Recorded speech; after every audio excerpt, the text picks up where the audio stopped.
profit number one. Nicely done. Lots of money potentially on that trade, as I said, for the buy. The sell on the overall position, of course, that's the one we just discussed. Sell side business. We're expecting the price to drop, and we're getting a good drop in equities. We thought it was going to initially do that. It has gone ahead and done that, but it's obviously found a nice buyer at the bottom edges at the moment, and it's starting to find a little bit of support at those lower edges. Buyers have came back in at the reversal around about the 2022 level, and we found a buyer coming back across the spread. So let's take a look at the floor ceiling storyline as it stands. An inside market day, of course. At the start we thought it was going to be an inside market day because of what? Well, we saw no volatility extensions from yesterday's markets. That's pretty straightforward.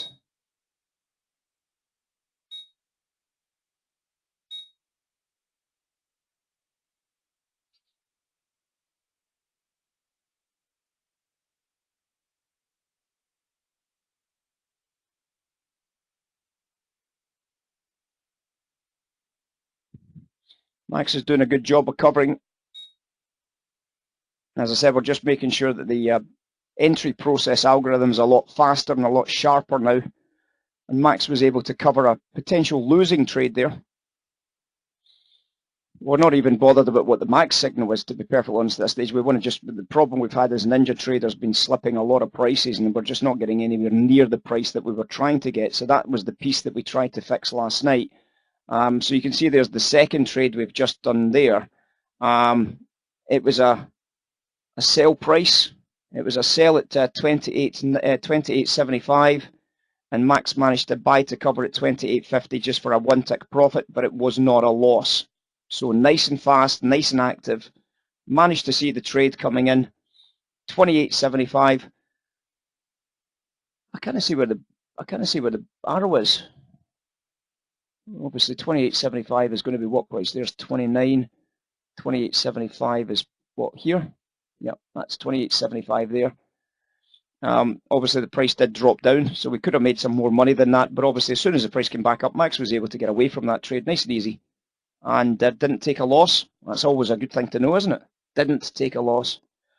In fact, it took a profit of one tick, and as I said, always good to know that Max gets away from the bad trades just as much as it gets into the good trades. Okay, so Max gets away from the bad trades just as much as it gets into the good trades. Good. Good stuff. Good stuff. Hopefully we'll get a lot of triggers to look at today. Okay, let's go into the pre-market floors and ceilings storyline. For me, it was all bears, Mike. Floors and ceilings. Take a look for yourself. Anybody disagree with the floor ceiling narrative against the Qs?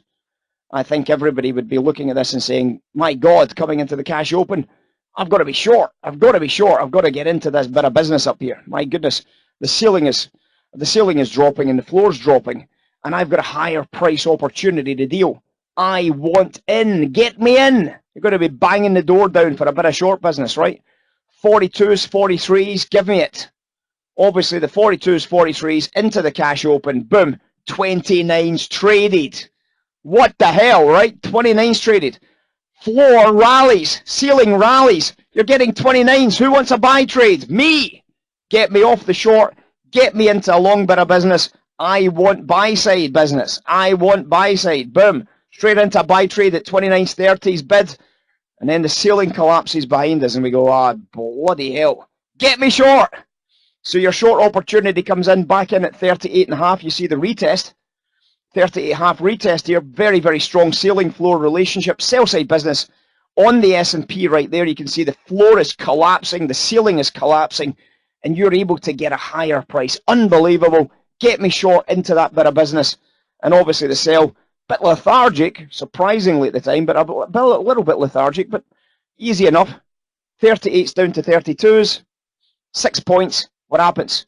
Boom. Off she goes like an absolute choo-choo train. 38s to 22s. 20s. No bottom edge. Hey, it is what it is. No bottom edge to work into as a buyer here. And as I said, it is what it is, guys. We don't always get buyer sell side reversals. But when it starts coming back off, when you see the black line rising, you're starting to think to yourself, that's not right. Get me away from the trade in here. 23s from 38s, guys, is still pretty good. 15 points, still $750 unis. And obviously what happened since then? Nothing. Haven't had any more trades, and I'm waiting for value to re-establish. Re-establish. What is the value going to be re-establishing as? Well, at the moment, a sell, right? So we're going to be looking to get that short trade back on the books. We're going to be trying to hammer in some sell business in the top edges. We're going to be looking for that lean, that reversal, that narrative, that story, and then we'll whack the sell side trade into the books. We'll make some easy monies. Show me the monies.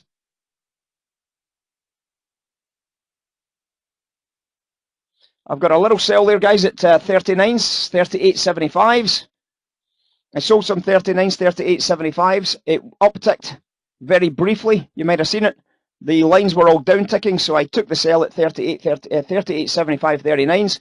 Took a punt on some sells, and I am short 38.75. Who's with me, guys? Mike?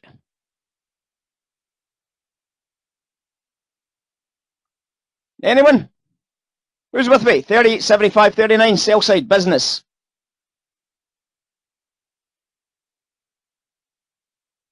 I did put it in Ninja Trader so you could see what I was doing.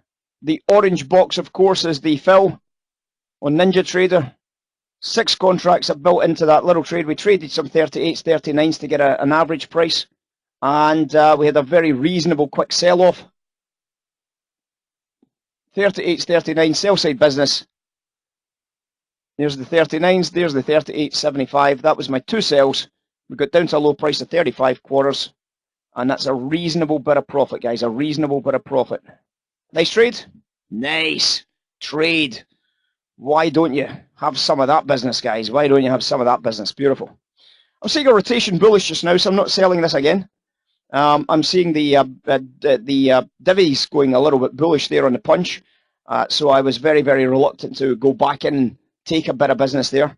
But I'm happy to sell on the way back out. I did get 15 sells on the way back out, guys. I got 15 shorts on the way back out, and I am booking some nice monies.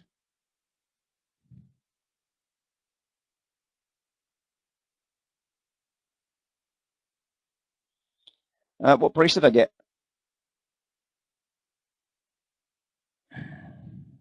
What price did I get?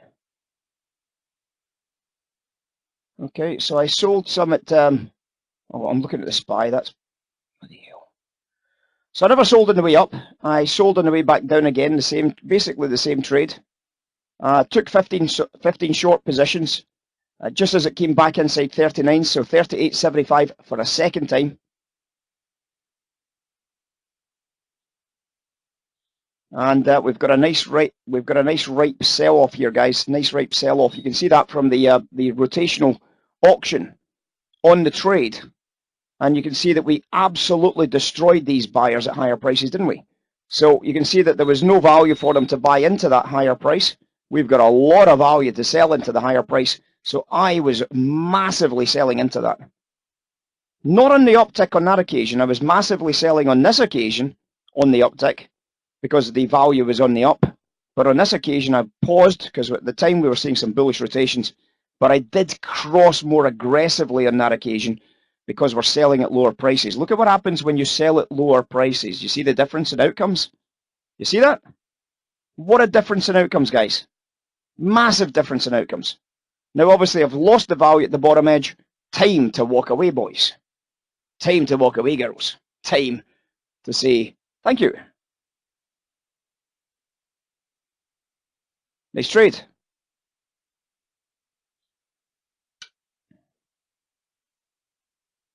So down into the bottom edges, 39.28s, 39.39s, 11 points, $550 per contract, guys. $550 per contract. And it was only 2 minutes to make that monies. 2 minutes to make that monies. We've lost the value. I might be interested in bidding some lows here. So let's see what happens in this storyline. Well, I'm not bidding lows at the moment. My goodness, nope, not a chance, mate. Not a chance. I'm not bidding those ones.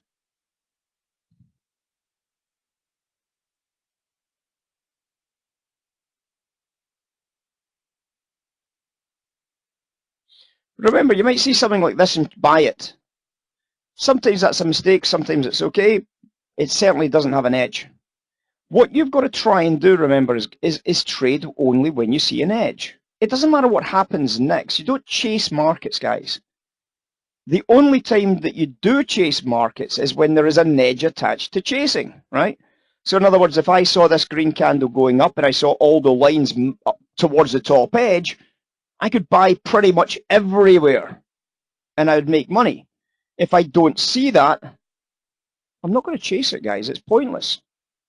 If I don't see it, I'm not going to chase it. Well, take a look at what happened to your divvy income here. The divvy income diverged into the bottom edges here, didn't it? So you can see there was a definite divergence on the divvy income as we broke through these market maker structures here. And obviously that started to open up the possibility of some buyers creeping into the bottom lower prices here. But is it a big edge? Well, I wouldn't have said it's a big edge. You know, if I draw the bottom edge value from here to here, and I draw the bottom edge price from here to here, is that a big edge? Probably not, right? Whereas, is that a big edge? Damn right, that's a big edge. Huge edge opportunity for me to sell into those top lines. There's not an edge here for me to be a buyer just yet. So even though the price went up, I never had an edge. I'm not going to take that deal, guys. That's not going to be a trade on my books anytime soon. Mike's talking about the highs, lows. Let's take a look. So when you're trying to do the at highs, lows, at high dot ny minus the at low dot ny. You can do the Qs as well. If you want to do the Qs, do the Qs. There's your highs and lows. This is the market internals. It's not valid pre-market, guys, not valid pre-market. And you can try and get some views on any value divergence. You can see into these high prices what was happening. Divergence, pretty easy. There's that rogue spike. That's what's causing that scaling problem, right? So that rogue spike that we got this morning on the SPY. In terms of a value, you can see the divergence there was quite significant, yes. Very, very strong, significant divergence in value when you got those higher highs. And what a sell-off, guys. What a sell-off. Beautiful. Beautiful.